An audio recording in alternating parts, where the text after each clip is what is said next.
Ya, selamat siang Ibu Guru. Selamat Ya, siang. kita hanya 3 orang tetapi kita tetap semangat ya. Ya. Jadi kita bersyukur pada siang hari ini kita bisa belajar sedikit tentang pembelajaran mendalam. Ya, waktu kami pelatihan juga kepala sekolah di sana cuma saya guru TK, tapi saya tetap semangat. Namanya kita menimba ilmu. Nah, Ibu-ibu guru, jangan kita berpikir pembelajaran mendalam ini apa lagi ya. Nah, kita sudah melakukan di sini yaitu melaksanakan kurikulum merdeka. Ya, jadi pembelajaran mendalam itu bukan kurikulum Ibu-ibu guru, tetapi ya penyelarasan ya kepada visi misi sekolah, ya juga RPP ya. Di dalam deep learning ini atau pembelajaran mendalam ini, kalau dulu itu di profil pelajar Pancasila ada 6 dimensi profil lulusan, tetapi untuk pembelajaran mendalam ini sekarang ada 8 dimensi profil lulusan itu ya. Kira-kira Ibu guru ada ingat? Keimanan, kewargaan, ya, penalaran kritis, kreativitas, apalagi Bu Guru? Kemandirian, pintar, kolaborasi, kesehatan, komunikasi. Ya, itu ya Ibu Guru ya. Ditambah dengan 7 pembiasaan anak Indonesia hebat. Ayo Ibu Guru, apa saja itu? Ada bangun pagi, apalagi beribadah, berolahraga, ya, gemar belajar, apalagi makan sehat bergizi, terus bermasyarakat, terus apalagi tidur cepat, ya. Jadi Ibu-ibu guru itu saja yang kita mau tambahkan. Kita sudah melaksanakan kurikulum merdeka, ya. Selamat siang Ibu guru, mari, ya. Itu saja yang kita mau tambahkan di RPP-nya kita. Bukan merubah kurikulum, tetap kita pakai kurikulum merdeka, tapi yang poin-poin itu kita tambahkan. Seperti itu Ibu guru. Terus pembelajaran mendalam itu apa ya? Ada pengertiannya pembelajaran mendalam, yaitu merupakan pendekatan yang memuliakan dengan menekankan pada penciptaan suasana belajar. Ya, pendekatan yang memuliakan secara holistik itu secara menyeluruh ini. Ya, ada 3 prinsip pembelajaran mendalam atau deep learning itu, yaitu berkesadaran, bermakna, Ibu guru mari sini, dan menggembirakan. Berkesadaran itu yaitu anak-anak terlibat aktif, fokus dalam proses belajar. Ya, kalau pembelajaran menyenangkan pasti mereka bisa terlibat aktif dan fokus. Ya, yang kedua itu bermakna. Bermakna itu apa? Mengaitkan materi dengan kehidupan yang nyata. Nah, tadi kita belajar di sini untuk anak-anak ya tentang buah-buahan. Jangan bilang stroberi jarang di sini. Ya kita bilanglah pisang yang banyak. Nah, itu jambu banyak. Seperti itu ya. Maka itu guru. Terus menggembirakan, itu menggembirakan berarti suasananya menyenangkan. Jadi anak-anak senang belajar, anak-anak suka. Tidak bosan, tidak ngantuk, tidak rewel, tidak nangis-nangis, tidak cengeng. Kalau pembelajarannya menyenangkan. Nah, itu prinsip pembelajaran tadi ada berapa Ibu guru? 3. Sekarang pengalaman belajar juga ada 3. Pengalaman belajar ada memahami, mengaplikasikan, merefleksi. Ya, jadi kita harus tahu betul kalau anak-anak itu paham apa yang kita sampaikan, apa yang kita ajarkan, apa yang kita bilang. Jangan kita jalan terus anak-anak tidak paham. Nah, begitu.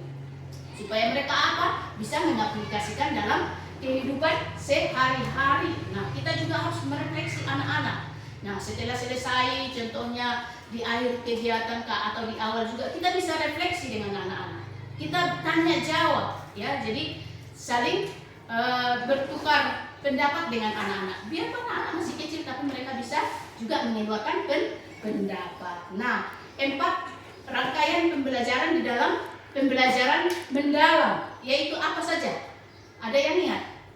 Praktek pedagogi. Nah, ini berarti ilmu mendidik. Sebagai guru pasti kita sudah kuasai praktek mengajar ini, pedagogik ini, ya. Itu adalah SIM atau modal utama kita sebagai seorang guru yang mengajar di dalam kelas. Yang kedua, kemitraan pembelajaran. Nah, ini juga kemitraan pembelajaran. Kita menjalin hubungan dengan siapa?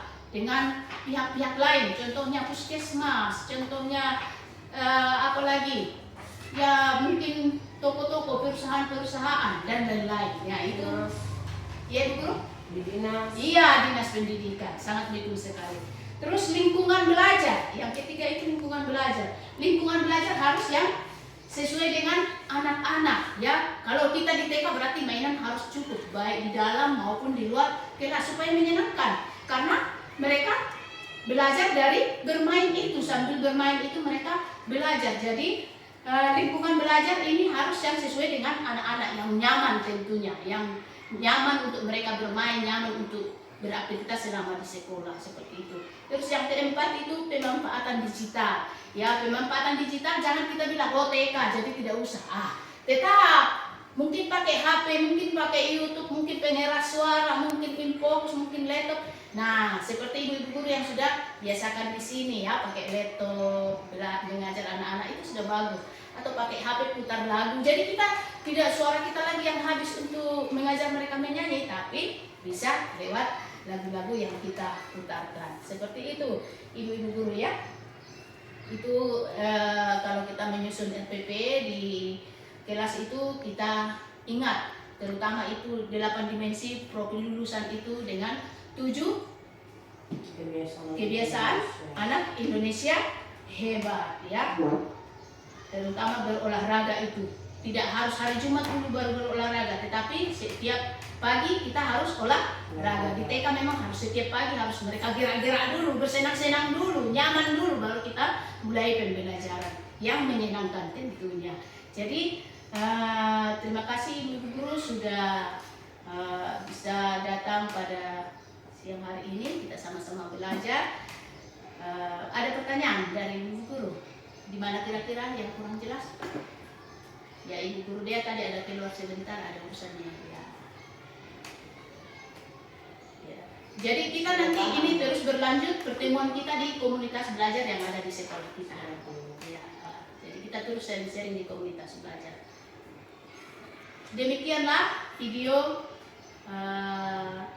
praktek pembelajaran yang kami bisa lakukan di TK 1 Atap Jayanti, yaitu tentang pembelajaran mendalam. Ya, semoga bermanfaat buat semua yang menonton video ini, baik guru-guru yang di luar TK 1 Atap Jayanti, teristimewa guru-guru yang ada di TK 1 Atap Jayanti. Kita tetap semangat membangun teristimewa anak-anak Papua, karena anak-anak kita semua mayoritas 100% anak Papua menjadi generasi emas, generasi yang kuat, generasi yang hebat untuk masa depan Papua terutama dan masa depan Indonesia.